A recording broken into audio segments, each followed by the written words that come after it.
Today on Keeping It Real, Cam Marston sits up in bed every day, and the same two things are waiting for him. A friend told me that every day waiting for us at the foot of our bed is sloth and fear. Our eyes open, our brains turn on, and sloth and fear are right there on the bed, waiting. Our first challenge every day is to get past them. And she's not wrong. Sloth and fear work together. They're different mental states, but they support each other.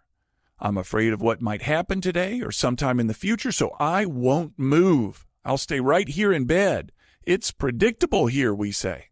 And the longer I stay here, the more afraid I become of what may happen. Sloth and fear. We try to leave them behind, but they're never far.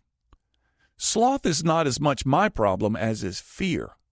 For 20-plus years, I've been a small business owner, and when I began my work many, many years ago, I assumed that at some point the business will become automatic, and at some point it will run on momentum, and at some point I won't have to worry about where the next client or the next bit of revenue will come from. Well, it's been 20-plus years, and I worry about it every single day, even on weekends. I didn't know it at the time, but it's what I signed up for. And the temptation to call it quits and find a job is always there. Give it to someone else to worry about where the customers will come from.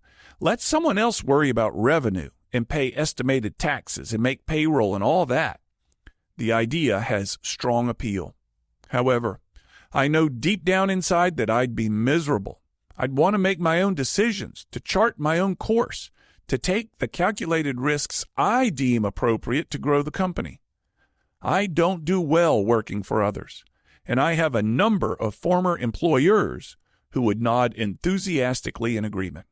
A vendor, a contractor, a consultant? Yes, I'm very good in those roles. An employee? Not good at all. But I sure wish I could get the fear to go away. It's the worry over uncertainty. And my wife always reminds me that every year I have the same concerns, and every year everything's worked out. And my response is always the same. Yeah, but that was last year. Just because good things have happened in the past doesn't mean they'll happen again now or in the future. So I worry. It's worse some days than others. A quick Google search says there are 365 instances in the Bible where the message is to not be afraid. I guess God knew it would need repeating. But saying that I shouldn't be afraid or worry and not being afraid or worried are very different. Even the Buddha says that the path to enlightenment will leave all fear behind. And it sure sounds nice.